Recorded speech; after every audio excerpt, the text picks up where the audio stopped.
Good morning dear students. આજનો આપણો lecture એ જે જુદા જુદા પ્રકારના એન્થાલ્પી ફેરફારો આપણે સમજેલા હતા એનો નીટ અને JEEના કોન્સેપ્ટનો લેક્ચર છે. એમાં હું તમને ફિનિક્સના આટલા બધા અલગ અલગ MCQ સોલ્વ કરાવવાનો છું. એટલે પ્યોર નીટ JEEના લેવલ ઉપરનો આજનો લેક્ચર આપણો ચાલવાનો છે. હવે તમને સૌને હું ફોર્મ્યુલા પહેલાં તો યાદ કરાવી દઉં એ કયા આધાર ઉપર આટલા બધા ન્યુમેરિકલ આપણે ગણવાના છીએ. એનો ફોર્મ્યુલા એના બે જ આપણા સંબંધો છે. Delta H is equal to નિપજની એન્થાલ્પી માઇનસ પ્રક્રિયકની એન્થાલ્પી તમામ માટે, ને માત્ર બંધ એન્થાલ્પી એવું આવશે કે જેના ઘણા બધા MCQ આપણે સોલ્વ કરશું. એ આવશે પ્રક્રિયકની એન્થાલ્પી માઇનસ નિપજની એન્થાલ્પી. ઓકે, ચાલો હવે એ તમામ પ્રકારની ફોર્મ્યુલાઓને આપણે સમજવાની શરૂઆત કરીએ કે શું આપણે આ કોન્સેપ્ટ બતાવી રહ્યા છીએ. ચાલો હવે તમામ વિદ્યાર્થીઓ MCQ નંબર 160 બહાર કાઢશે. ઉષ્માગતિશાસ્ત્ર ચેપ્ટરનો 160 નંબરનો MCQ. જે સ્ટુડન્ટ્સ બી ગ્રુપના છે, જેમની પાસે ફિનિક્સ બુક નથી, એમને હું PDF મોકલું છું. એમાંથી MCQ 160 નંબરની રકમ એ જોઈ શકશે. એટલે જેમની પાસે ફિનિક્સ ના હોય એ સ્ટુડન્ટને મારે ખાસ એ કહેવાનું કે તમે પહેલાં રકમને PDF ફાઇલમાં છે, રકમને લખી લ્યો અને એમાંથી તમે સોલ્યુશન સ્ટાર્ટ કરજો. ચાલો જોજો બધા. હવે જેની પાસે ફિનિક્સ છે બધા જોવે. સર્જન એન્થાલ્પી CO2 N2O ને N2O4 ની આપેલી છે. ચાલો આપણે ડેટા મૂકીએ. ચાલો આ સર્જન એન્થાલ્પી CO ની કેટલી આપેલી છે? તો CO ની એન્થાલ્પી આપેલી છે -110 કિલો જૂલ પર મોલ. આ રકમમાં દીધેલું છે. CO2 ની એન્થાલ્પી આપેલી છે, જે રકમમાં આપેલું છે એમાંથી આપણે લખી રહ્યા છીએ, -393.81 કિલો જૂલ પર મોલ. N2O ની સર્જન એન્થાલ્પી આપણી પાસે છે, એ આપ્યું છે 82 કિલો જૂલ પર મોલ. અને N2O4 ની સર્જન એન્થાલ્પી આપણી પાસે છે, N2O4 ની એ છે 9.7 કિલો જૂલ પર મોલ. આપણી પાસે 4 ડેટા આપેલા છે અને એમ કહે છે કે આખી પ્રક્રિયા માટે ફોર્મેશન એન્થાલ્પી ગોતો. અને સમીકરણ આપ્યું છે 4N2O4 પ્લસ 3CO, એની સામે નિપજ મળે છે N2O પ્લસ 3CO2. ચાલો આપણી પાસે આ પ્રક્રિયા આપેલી છે. હવે આપણે આ પ્રક્રિયા માટે ડેલ્ટા FH ગણવાનું તો શું કરે સૂત્ર? કાંઈ બીજું વિચારવાનું નથી થતું. નિપજની એન્થાલ્પી માઇનસ પ્રક્રિયકની એન્થાલ્પી. નિપજ કોણ છે? N2O ને CO2. તો ચાલો આમ લખાય, N2O ની એન્થાલ્પી વત્તા 3 ગુણ્યા CO2 ની એન્થાલ્પી માઇનસ પ્રક્રિયક કોણ છે? તો કે N2O4. 4 ગુણ્યા N2O4 ની એન્થાલ્પી વત્તા 3 ગુણ્યા CO ની એન્થાલ્પી. આ નિપજ માઇનસ પ્રક્રિયક. આ એન્થાલ્પી ફેરફારો એના આપેલા છે, નિપજ માઇનસ પ્રક્રિયક. હવે બધા આંકડા તમારી પાસે જ, આટલું તમને ખબર પડે ને કેમ ગોતાય. આ નિપજ આ બે છે એ લખી, મોલને ગુણાકારમાં લઈ લેવાના હોય, માઇનસ પ્રક્રિયક મોલ ગુણાકારમાં, જે પ્રક્રિયક હોય લઈ લેવાના. બધા આંકડા મૂકી દેવાના. હવે કાંઈ હેલું થઈ ગયું. ચાલો નિપજ N2O ની એન્થાલ્પી કેટલી છે રકમમાં જોવો છે તો કે 82 વત્તા 3 ગુણ્યા CO2 ની એન્થાલ્પી કેટલી છે -393.81 માઇનસ 4 ગુણ્યા N2O4 ની એન્થાલ્પી કેટલી આપેલી છે? N2O4 ની યાર 9.7 વત્તા 3 ગુણ્યા CO ની એન્થાલ્પી કેટલી છે -110. ચાલો આનું સાદરૂપ આપશો એટલે તમને જવાબ મળી જશે -808.23 કિલો જૂલ પર mall. This is your right answer for this MCQ. Okay, આનું તો પછી સાદું તો મેથેમેટિક્સ તમને આવડે ને, ગુણાકાર ને સરવાળા બાદબાકી કરવાના, જેમાં કંઈ નવી વાત નથી. તો MCQ નંબર 160 નું સોલ્યુશન આવી રીતે આપણે કરી શકીએ છીએ. અને આઈ થિંક સો કે બધા વિદ્યાર્થીઓને આરામથી આ મેટર આવડી જ જશે. ઓકે, 160. પછી જેટલા જેટલા ઉપર છે તમે સમજો. આની અંદરથી હું આમ ડેશ મારતો જાઉં છું. જેમાં ડેશ ન મારું ને એ તમારો હોમવર્ક છે એવું સમજી લેવાનું. એટલે 161 તમને હોમવર્કમાં આપી દઉં છું. બરાબર, 161 તમે હોમવર્કમાં લઈ લેજો. હવે હું તમારા માટે લઈ લઉં 162 નંબરનો MCQ. 162 સમીકરણ આમ આપેલું છે. 7.5O2 gas, 6CO2 gas, 3H2O liquid. આ સમીકરણ આપ્યું છે. આ પ્રક્રિયામાં બેન્ઝીનની દહન એન્થાલ્પી આપેલી છે. આખી પ્રક્રિયા માટે દહન એન્થાલ્પીનું મૂલ્ય આપેલું છે. બેન્ઝીન માટેનો બેન્ઝીન કહેવાય, C6H6. એટલે એની પ્રક્રિયાનું મૂલ્ય આપે છે 781.2 કિલો કેલેરી પ્રતિ મોલ. આ આપી દીધું છે આપણને. ઓકે, કિલો કેલેરી પ્રતિ મોલ. બીજું શું આપ્યું છે? CO2 ની એન્થાલ્પી આપેલી છે, H of CO2. આ આપણને આપ્યા છે -94.05 કિલો કેલરી પ્રતિ મોલ. પછી બીજી કોની આપી છે? પાણીની આપી છે, H of H2O. એ કેટલી આપી છે? -68.32 કિલો કેલરી પ્રતિ મોલ. આ આપી દીધું છે. અને ગોતવાનું શું? તો બેન્ઝીનની સર્જન ઉષ્મા. સર્જન ઉષ્મા એટલે આ C6H6 આપણે ગણવાનું છે. બરાબર, આ બેન્ઝીનની સર્જન ઉષ્મા આપણે ગણવી છે. ચાલો તો આપણે સૂત્ર કયું વાપરશું? કમ્બશન એન્થાલ્પી, દહન એન્થાલ્પી બરાબર નિપજની એન્થાલ્પી માઇનસ પ્રક્રિયકની એન્થાલ્પી. ચાલો આ આંકડો આપી દીધો છે -781.2 દહન એન્થાલ્પી દઈ દીધી. ચાલો નિપજ કોણ છે? તો કે આ રહી 6 ગુણ્યા CO2 ની એન્થાલ્પી, 3 ગુણ્યા H2O ની એન્થાલ્પી માઇનસ C6H6 ની એન્થાલ્પી વત્તા 7.5 ગુણ્યા O2 ની એન્થાલ્પી. આ સૂત્ર આવી ગયું. ચાલો 781.2 CO2 ની કેટલી આપી છે? 6 ગુણ્યા -94.05. પાણીની કેટલી આપી છે? -68.32. અને આ આપણે ગોતવાની છે. આ છે રકમમાં નથી દીધી. તમને હું બે ટેકનિક આપું. જેની નો દીધી હોય ને એની સીધી 0 લઈ લેવાની, યાદ રાખી લેજો. નો દીધી હોય ને શું લઈ લેવાની? 0.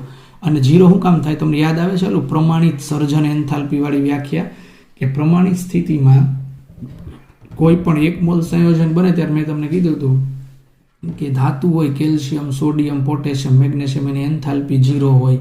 O2, N2, F2, Cl2, Br2, I2 વગેરે અણુ હોય એની એન્થાલ્પી 0 હોય. એવું મેં તમને કોન્સેપ્ટ સમજાવેલો છે. આગળનો લેક્ચર તમે રિવાઇઝ કરશો તો પણ તમને મેટર સમજાઈ જશે.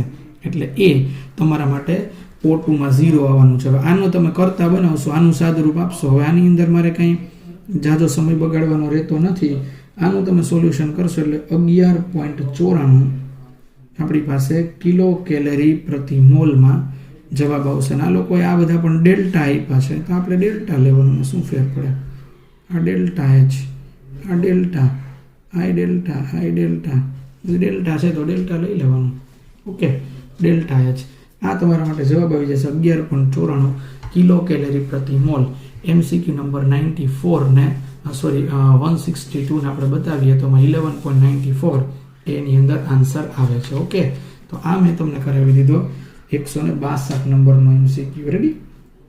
163 તમારે જાતે કરવાનો છે, 164 તમારે જાતે કરવાનો છે, 170 તમારે જાતે કરવાનો છે.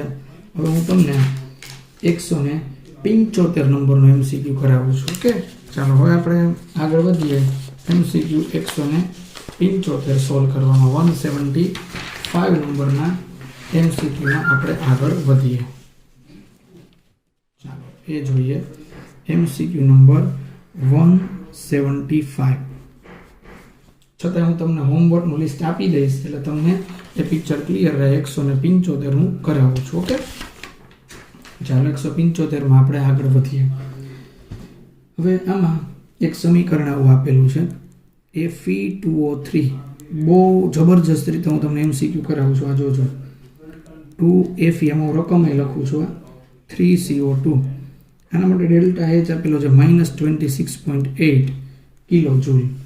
બીજું સમીકરણ છે FeO plus CO Fe plus CO2 આ ડેલ્ટા એચ આપેલો છે -16.5 કિલો જૂલ. રેડી. હવે આપણે નીચે દર્શાવેલી પ્રક્રિયા માટે એમ પૂછે છે, નીચે દર્શાવેલી પ્રક્રિયા માટે ડેલ્ટા એચ ગણવાનું છે. પ્રક્રિયા કઈ લખી છે? Fe2O3 પ્લસ CO એની સામે મળે છે અહીંયા 2FeO પ્લસ CO2.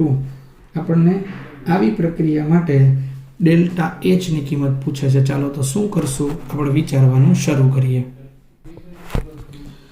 ચાલો સ્ટુડન્ટ જોજો તમે. હવે બહુ આ પ્રક્રિયાને આપણે એકદમ ઇન્ટેલિજન્ટ માઇન્ડથી તમને મારે સમજાવવાનું છે. જો હવે આ બે પ્રક્રિયામાંથી ત્રીજી પ્રક્રિયા માટે આપણે એન્થાલ્પીનો ફેરફાર ગોતવાનો છે. હવે તમને હંમેશા કહી દઉં, આને હું સમીકરણ નંબર 1 કહી દઉં અને સમીકરણ નંબર 2 કહી દઉં. 1 અને 2 ઉપરથી જ આપણને ત્રીજી પ્રક્રિયા મળી શકે એમ છે. તમે જોઈ શકશો કે અહીંયા Fe2O3 છે, આ FeO આ સાઈડ છે, Fe છે, CO2 છે. આ બધી મેટરને જો આપણે બહુ ધ્યાનથી સમજીએ, આખી મેટરને ક્લિયર કરીએ, તો કેવી રીતે આપણે આ મેટરને બતાવશું, આ ત્રીજું સમીકરણ આમાંથી કેમ લઈ આવશું, એ આપણે આ જગ્યાએ વિચારવાનું શરૂ કરવાનું છે. ઓકે, ચાલો તો આપણે એ કેલ્ક્યુલેશન આની અંદર સ્ટાર્ટ કરીએ કે કેમ આ બધી બાબતોને આપણે દર્શાવી શકવાના છીએ. જો હવે તમને કહું, આ પહેલું સમીકરણ Fe2O3 આ છે ને આખું આમ કોઈ વિદ્યાર્થી જીપીએસસી કે યુપીએસસી ની પરીક્ષા દેતો હોય ને એવો કેલ્ક્યુલેટિવ સમીકરણ છે. મેથેમેટિક્સના પાવરફુલ વિદ્યાર્થી સમજી જાય. મારે આ બે પ્રક્રિયામાંથી અવળી આ પ્રક્રિયા લઈ આવી છે. હવે આ પ્રક્રિયામાં તમે જો, અહીંયા FeO ડાબી બાજુ છે, જ્યારે અહીંયા ફાઇનલ પ્રક્રિયામાં FeO જમણી બાજુ આવે છે. આ એન્થાલ્પીનો ચેન્જ કેટલો છે લખી લો, -26.8 કિલો જૂલ. બરાબર. હવે અહીંયા આ FeO ડાબી બાજુ છે, જ્યારે અહીંયા જમણી બાજુ છે. અને FeO ને કેટલા વડે ગુણેલા છે? અહીંયા 2 વડે. તમારે આ સમીકરણને 2 વડે ગુણવાય જોઈ અને આને ઊંધી સાઈડ લઈ જવું જોઈએ, તો જ આપણને નવું સમીકરણ મળે. ચાલો તો આને ફેરવી નાખું. Fe plus CO2 FeO plus CO ફેરવી એ નાખવાનું છે ને 2 વડે ગુણવાનું છે. 2 વડે ગુણીએ. ચાલો તો અહીંયા 2Fe 2CO2 2FeO2. તો તમારી પાસે જે આ આવી ને એન્થાલ્પી, એને 2 વડે તમારે ગુણવી પડે. હવે માઇનસની શું થઈ જાય ખબર તમને? પ્લસ, કારણ કે તમે ઊંધું કરી નાખ્યું સમીકરણ. તો 16.5 ગુણ્યા 2 એટલે 33 કિલો જૂલ. આ આપણને બીજી પ્રક્રિયા માટે ડેલ્ટા એચ મળી ગયો. પહેલી પ્રક્રિયા માટે -26.8 એમને. તમે સમજો મેં શું કર્યું, મારે જે ફાઇનલ સમીકરણ 2 નો સરવાળો કરીને લઈ આવવું હતું, આ 2 નો સરવાળો કરવાનો આ છે. એ ફાઇનલ સમીકરણ લઈ આવવું હતું, એમાં FeO ઓળવા જમણી બાજુ હતો. આ જમણી બાજુ હતો તો મારે આને ઉલટાવવું પડ્યું અને પાછું 2 વડે ગુણવું પડ્યું, કારણ કે અહીંયા 2FeO આવે છે. હવે તમે જોઈ લો, 2 નો સરવાળો એટલે આ સમીકરણ આવે ને આવે જ. બંનેનો સરવાળો એટલે ત્રીજું સમીકરણ આવે. જો Fe2O3 આ 2Fe સરવાળો કરો, 2 બાજુથી કેન્સલ. બુદ્ધિશાળી વિદ્યાર્થી સમજી જશે. અહીંયા 3CO2 ને અહીંયા 2CO2, તો 2CO2 2 બાજુથી કેન્સલ થઈ ગયા. અહીંથી નીકળી ગયો 2CO2 ને અહીંયા 1 CO2 વધે. સમજાય તમને? આ 2FeO, અહીંયા 3CO અને અહીંયા 2CO, તો 2CO નીકળી ગયા, અહીંથી 2CO નીકળી ગયા, અહીંયા 1 CO વધે. તો આ બેયનો સરવાળો એટલે ત્રીજું સમીકરણ આવી ગયું. તો ડેલ્ટા એચ બરાબર, અને હું પહેલું સમીકરણ કહી દઉં, બીજું કહી દઉં, delta H1 plus delta H2. Delta H1 શું છે? -26.8. ડેલ્ટા H2 શું છે? 33. તો 33 માંથી 26.8 બાદ કરો, તમને જવાબ આવી જાય 6.2 કિલો જૂલ. આ તમારો આન્સર આવે. ખતરનાક રીતે આવડવો જોઈએ. સમજાવું તમને ફરીથી હું તમને, કારણ કે આવો પહેલો MCQ તમે શીખો છો. આ ચેપ્ટર એવું છે કે થિયરી શીખ્યા હોય અને MCQમાં હાથી ઘોડાનો ફેર આવે છે. થિયરીમાં ખાલી સૂત્ર જ આવી ગયું, MCQમાં આખી બુદ્ધિ દોડાવવાની હોય ખતરનાક રીતે. એમાં નવું સમીકરણ તમારી સામે આવ્યું. બરાબર. જો આ સમીકરણ આપ્યું છે, આ આપ્યું છે, બે આપી છે પ્રક્રિયા, ત્રીજી પ્રક્રિયાનું પૂછ્યું છે, તો ગમે એમ કરીને ક્લુ એમ લેવાનું કે આ બેનો સરવાળો કરીને જ જવાબ આવતો હોય છે. હવે બુદ્ધિ હલાવાય એમાં Fe2O3 ડાબી બાજુએ છે, તો આ ડાબી બાજુએ જ છે આ પ્રક્રિયામાં, આને ન ફેરવાય. આમાં FeO ડાબી બાજુ છે, પણ આપેલા પ્રશ્નમાં જમણી બાજુ છે, તો આને ફેરવી નખાય અને બે વડે ગુણેલા છે, તો આખા સમીકરણને બે વડે ગુણીએ નખાય. આખા સમીકરણને બે વડે ગુણો તો એન્થાલ્પી ફેરફારને પણ બે વડે ગુણવા જ પડે. 33 કિલો જૂલ. બેનો સરવાળો એટલે ત્રીજી પ્રક્રિયા ડેલ્ટા H બરાબર delta H1 plus delta H2, આ -24.8 પ્લસ 33, જવાબ આવ્યો પ્લસ 6.2 કિલો જૂલ.